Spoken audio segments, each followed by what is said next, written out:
So here we have the Toyota CHR on a 17 plate. I'm going to start off by showing you around the outside of the car, and then we'll hop in and run through some controls on the inside.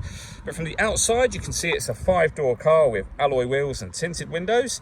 Let's start off inside the boot and then work our way around the rest of the car from there. As we approach the back of the car, you can see we have reversing sensors, plenty of boot space as well, along with that 60/40 split folding rear seat should you wish to increase this space even further. Okay, so we're just going to work our way back round to the front of the car, and then we'll hop in and run through some controls on the inside. But now that we've done a full circle of it, you can see it's in excellent condition the whole way round. Just briefly before we climb in, I think it's well worth seeing the interior from this exterior point of view. There's plenty to run through on the dashboard, so let's hop in and we'll do that now. Okay, now that we're inside the car, we're going to start with the dials. On the left-hand side, we have the rev counter, and on the right-hand side, the speedometer and fuel gauge. In the middle, you can see the total miles of the car, which are 28,656. Above that, we have a digital readout for the speedometer. The information that's displayed there can be changed using buttons on the steering wheel for various different bits of trip computer information. If we back out to the steering wheel, the button I was using just a moment ago is over here.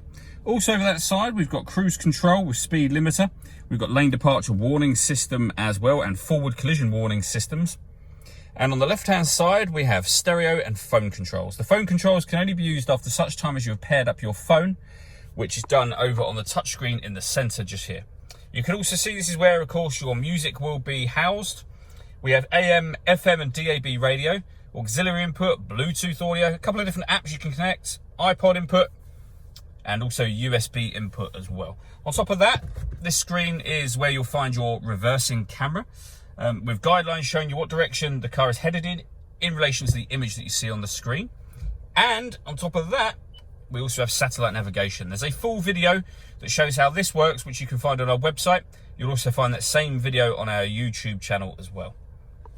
Working our way down, we have dual zone climate control. So you can adjust the passenger and driver temperatures, the fan speed up and down. You can determine where you'd like the air to be redirected. When you're happy with all of those settings, that button turns the air conditioning off in this case, or back on again, or hit auto. The car will now take control of the direction of the air and the fan speed to maintain the temperatures that you've asked for. To override that, just readjust the fans and put it back on whatever setting you would like it on here as well. Underneath that section, we have the auxiliary and USB inputs under there. A 6-speed manual gearbox with an electronic handbrake, auto hold function, and that button will turn off the traction control for the car. All that leaves me to say is thank you for taking the time to watch this video. If you'd like to come and see the car in person and have a test drive, please feel free to call any of our MJA sites. We'd love to hear from you soon.